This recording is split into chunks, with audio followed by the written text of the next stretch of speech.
Estamos na ditadura militar. Ok. Porém, é ditadura? Jamais vão dizer isso, né? Não tem como. Tem que...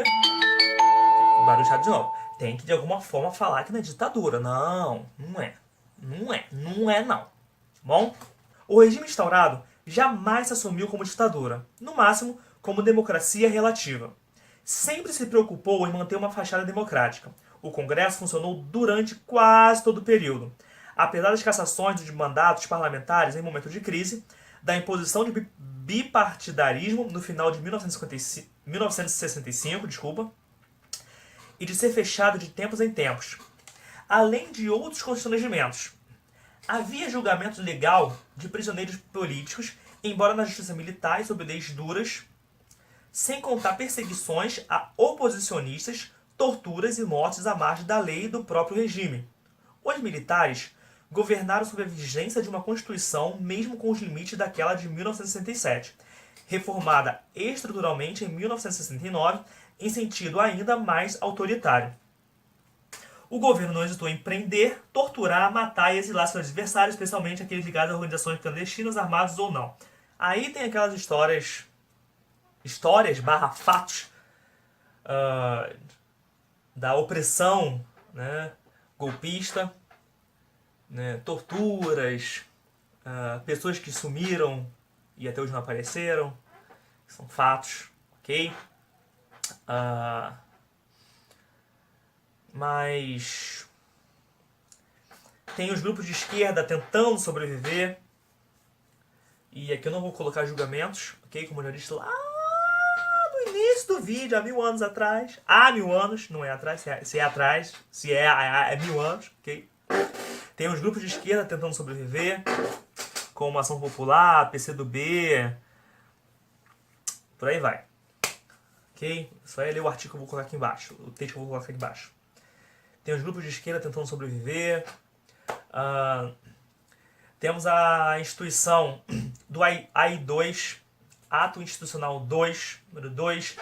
O regime fica mais ditatorial. Okay? Consequência disso, quem apoiou o golpe, a ditadura, começa a pôr o pé atrás, começa a voltar, tipo assim, pô.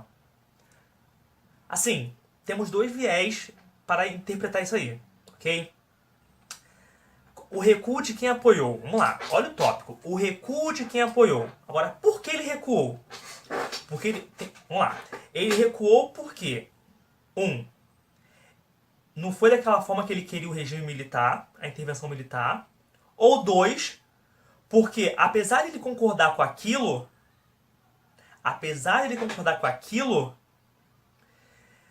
né, tava queimando o filme dele. Um exemplo. Tô lá no AI2. Eu sou a igreja conservadora do Rafael Pavão. Tranquilo. E felicidade. Tá tudo bem. Tô no regime militar. Tranquilo. Felicidade. Só que aí tá o AI2. O regime fica mais puxado, fica mais severo. Ok? Meus fiéis estão ficando revoltados, pô. Porque aquilo ali não foi o que eles pensaram. Eles apoiaram o regime, eu apoio o regime, mas não tá legal. Tá ficando mais distorcido, tá ferindo os direitos humanos. Entendeu? Como diz aqui o autor, aqui, ó. Essa situação, somada às denúncias de desrespeito aos direitos humanos de oposicionistas presos, levou a maior parte da Igreja Católica a retirar seu apoio ao regime, passando a construir, nos anos seguintes, um dos principais focos de oposição, que, entretanto, sempre se abriu ao diálogo com os donos do poder, como apontou, por exemplo, Ken Serbin. Então, cara, o regime está indo contrário ao que eu imaginava, e 2, ao que a minha religião prega, ou que eu prego. Ok? Então, primeiro ponto de pensamento. Cara, vou me distanciar. Eu vou começar a me distanciar porque não faz sentido a minha religião. Ok? E 2, vou me distanciar porque senão eu vou continuar perdendo membros, vou continuar perdendo dinheiro, entendeu? São esses 2 processamentos. Ok? que o autor não fala, ok? Eu tô interpretando essa parte esse pensamento aqui de igreja, eu, Rafael, aqui é minha interpretação de como a igreja poderia pensar em se distanciar. Ok, muito que bem. Aí vem o ápice. Eu não vou colocar palavras na boca dos autores, né? Até porque eu não li tudo sobre ditadura. Eu tô lendo gradativamente, ok? O conhecimento, né, é gradativo, ok? Mas eu vejo isso aqui como o ápice da quebra do apoio à ditadura. Que depois vai tentar se contorcer com o milagre econômico, ok? Que é o AI-5, o senhor Costa e Silva. Aquilo ali foi a quebra total. Okay? O AI-5 significou a quebra da legalidade imposta pelo próprio regime. Dava poderes quase ilimitados ao presidente da República, por exemplo, para legislar por decreto, suspender direitos políticos dos cidadãos, cassar mandatos eletivos, suspender os habeas corpus em crimes contra a segurança nacional, julgar crimes políticos em tribunais militares, demitir ou aposentar juízes e outros funcionários públicos. Cara, a arquitetura política do regime entre força e convencimento pendeu fortemente em favor da primeira após a edição do AI-5. O Congresso ficou fechado por quase um ano. Muitos parlamentares foram cassados, oposicionistas foram detidos. Consolidou-se uma censura rígida a meios de comunicação, artes e espetáculos. O aparelho da polícia política foi incrementado e reorganizado. Vou fazer um mapeamento cerebral aqui. Tem o apoio à ditadura, ok? Tem o apoio ao regime militar. Vou botar em temas aqui bonitinhos. Tem o apoio ao regime militar, ok? Igreja, parte das Forças Armadas, parte dos capitalistas, empresários, tranquilo. Entra, ok? Tem o AI-2, que deixa o regime mais ditatorial. Quando deixa o regime mais ditatorial, o que acontece? Opa, tá dando ruim aí. Por N motivos que ninguém pode aqui afirmar com certeza, né, afirmar, os setores começam, tipo, a se afastar do regime militar, ok? A se afastar. E para fechar o apoio ao regime militar, nós temos Costa e Silva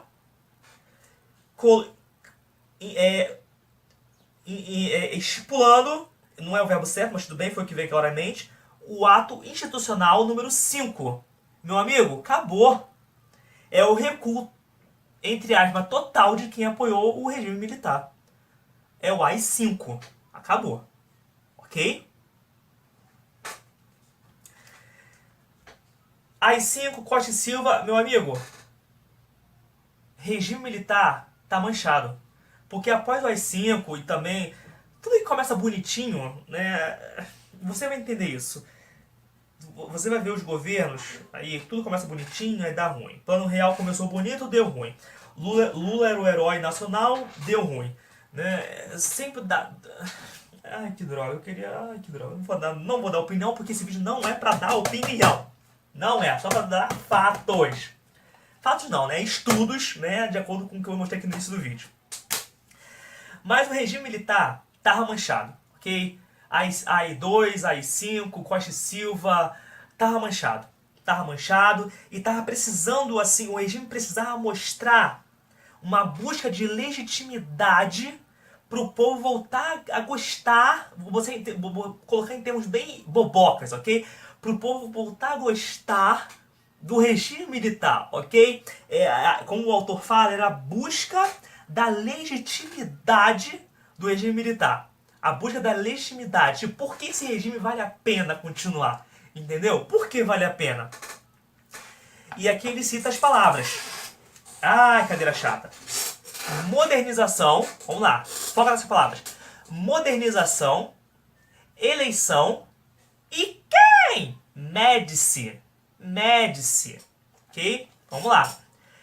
Difundiu-se a ideia de que só com os governos militares fora possível retomar o progresso nacional com manutenção da ordem pública. a legitimação do regime passou a ancorar-se em seu êxito modernizador, que envolvia ainda medidas de assistência social. Assim, os governos militares promoveram o desenvolvimento, embora à custa do cerceamento das liberdades democráticas e com grande concentração de riquezas, não pelo viés do capitalismo de massas, sonhado por Celso Furtado e outros nacional-desenvolvimentistas antes do golpe. Ao contrário do que inicialmente pensaram seus adversários, a ditadura impôs um projeto de modernização da sociedade que ficou evidenciado a partir de 1970 com o chamado milagre econômico. Faz a pergunta aí. Milagre para quem? Milagre para quem? Faz aí a pergunta para você. Foi milagre para quem? Não vou responder, tá bom? Não vou responder esta pergunta. Você faz aí, busca, tá? Busca aí, estuda, lê os livrinhos, ok? Foi milagre para quem? Milagre brasileiro na economia. Muito que bem. Mas, meu filho, tudo que é bom dura pouco. Deu certo? Deu certo. Mas deu ruim, né? Tudo que é bom dura pouco, deu ruim. A repressão, o êxito econômico, medidas modernizadoras e de assistência social não bastavam para assegurar a ordem. Ademais, montou-se uma máquina repressiva dentro das Forças Armadas, que passou a agir com relativa autonomia, pondo em risco a hierarquia da instituição.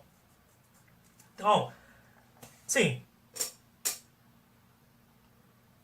AI-2, AI-5, recuo do apoio, tentou-se a legitimidade do regime, milagre econômico. O milagre econômico deu certo? Um pouquinho. Deu ruim, declínio, ok. O que se faz agora?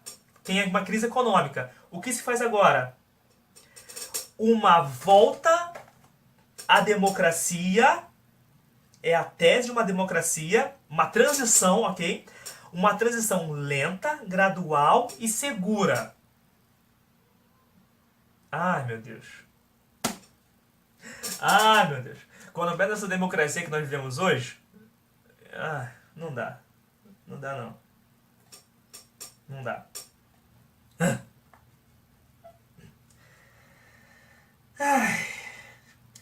Em 1974, o general Ernesto Geisel assumiu a presidência da República. Ele promoveu uma política de distensão, também denominada abertura política, iniciando a transição democrática que ainda duraria com avanços e recuo até a eleição indireta de um civil para a presidência em 1984.